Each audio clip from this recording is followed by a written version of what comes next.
Excuse me, কি বলুন? আচ্ছা, আমি মায়া নামে একজনকে খুঁজছিলাম। ও ওই যে ওই আপুটা। এই নীলমের কথা। না না না, ওই যে পিছনে, ওই যে সাদা লালের কম্বিনেশন, ওই পড়ছে মুখ থেকে, ওই আপুটা। গ্রিন অ্যাপল উইথ কফি, লাইফের ফার্স্ট টাইম দেখলাম। Very interesting. মায়া, কেমন আছেন আপনি? জি ভালো। আমি যে মায়া আপনি জানেন কিভাবে? এমন মায়া নিয়ে তাকালেন। এবার আপনার নাম যদি মায়া না হয় তাহলে আপনি চাহন এটাই অনর্থক। এক্সট্রিমলি সরি, আপনাকে থ্যাঙ্কস বলা হয়নি। Thank you. কি হলো? মানে আমি একটু ব্যাকডেটেড তো। ব্রাদার, পৃথিবী এখন সুপার ফাস্ট। একটা মেয়েকে আমার ভালো লেগে গেছে, মানে প্রেমে পড়ে গেছি। যাক ভালো, শেষ পর্যন্ত তোর কাউরে পছন্দ হইল। হ্যাঁ মা, বেরি করা চুল, কাজল চোখে চশমা, কপালে টিপ, একদম হুমায়ুন আহমেদের উপন্যাসের নায়িকাদের মতো মা, দেখলেই খুব আপন আপন লাগে।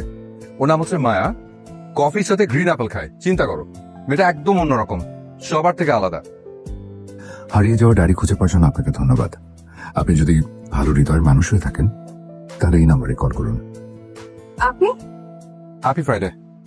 Happy Friday. আপনি এখানে?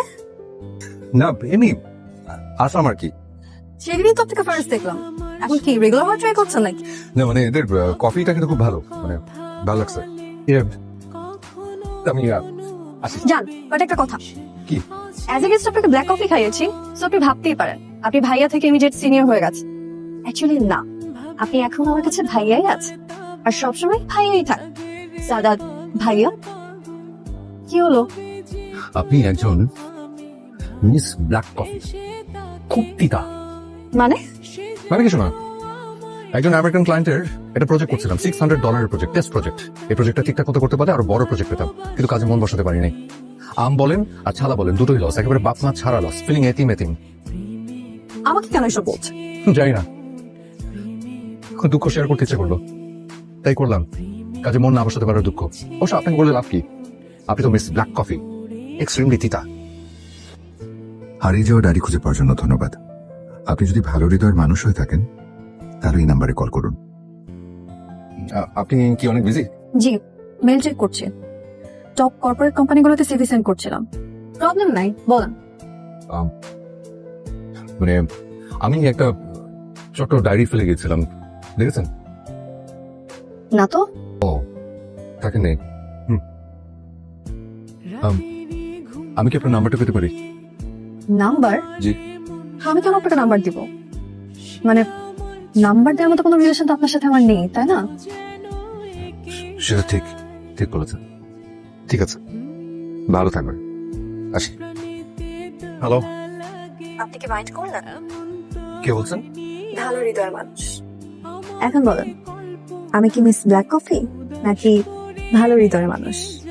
আপনি একজন মায়া পাখি, প্রিয় মায়া পাখি। ঠিক এই মুহূর্তে মায়ের সঙ্গে আমার মায়াময়, স্নিগ্ধ ও পবিত্র একটা প্রেমের সম্পর্ক শুরু হলো। আর আমাদের প্রেম মানেই বৃষ্টির আনাগোনা। আচ্ছা, আপনি আমাকে মায়া পাখি বলেন কেন? কারণ আপনি পাখির মতো কিছু চিন্তায় দেখলে কেমন যেন মনের ভিতরে একটা মায়া জাগে, আপন আপন লাগে। আপনার সাথে আমার মিলের থেকে অমিলই বেশি। এটা কিন্তু best chemistry, like Tom and Jerry. আমাকে একটু টাইম দেওয়া যায় যাই, দিতেই হবে। প্লিজ? ওকে। এইগুলো কি? আপনার প্রিয় ব্ল্যাক কফি আর গ্রিন অ্যাপল। নিচে বসলেন কেন? প্রপোজ করতে গেলে এভাবে বসতে হয়। মানে? মিস ব্ল্যাক কফি, তুমি কি আমাকে মিস্টার ব্ল্যাক কফি আর একটা চান্স দেবে? ছেলের যে বয়সে মেয়েদের পেছনে ঘুরঘুর করতো, সে বয়সে আমি কম্পিউটারের পেছনে ঘুরঘুর করেছি। কম্পিউটার সায়েন্সের স্টুডেন্ট তো, তাই এই প্রোগ্রাম সেই প্রোগ্রাম, কখনো কাউকে ভালোবাসার সময় পাইনি। কিন্তু তোমাকে যখন দেখলাম, কি যে তীব্র একটা মায়ের টান অনুভব করলাম। বেনি তোলানো চুল, কাজল চোখে চশমা, কপালে টিপ, কত সহজ, কত সুন্দর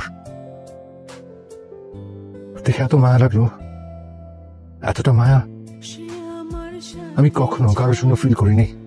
ফিলিং আপন আপন। মায়া, তুমি সারাটা জীবনের জন্য আমার মায়া পাখি হয়ে যাও প্লিজ। তুমি মেবি আমাকে রিজেক্ট করতে চাও, বলতে পারো, কোনো কোনো অসুবিধা নেই। I have a dirty past. College লাইফে আমার একটা রিলেশন ছিল। আবির আর আমি যখন ঘুরতে যেতাম, সবসময় আমার সাথে আমার ক্লোজ ফ্রেন্ড সুমাইয়া যেত। কিন্তু হঠাৎ একদিন দেখতে পাই, তুমি কি পারবে আবার এই পাস্ট মেনে নিতে? তুমি এত ইনোসেন্ট কেন মায়া? এটা কোনো কথা? তুমি তো সম্পূর্ণ ফেয়ার ছিলে, কেন মানতে পারবো না? আবিদের মতো কখনো বিক্রয় করবে না তো? কখনো না। হাজবেন্ড হওয়ার পরে ডমিনেট করবে না তো? ইম্পসিবল। আমার ক্যারিয়ার গড়ার ফ্রিডম দিবে? ডেফিনেটলি। সত্যি? আমি ফ্রিল্যান্সার তো, সারাটা দিন ঘরে বসে বসে কাজ করবো, এর মধ্যে সংসার গুছিয়ে রাখবো। আর তুমি শুধু তোমার কাজে ফোকাস করবে।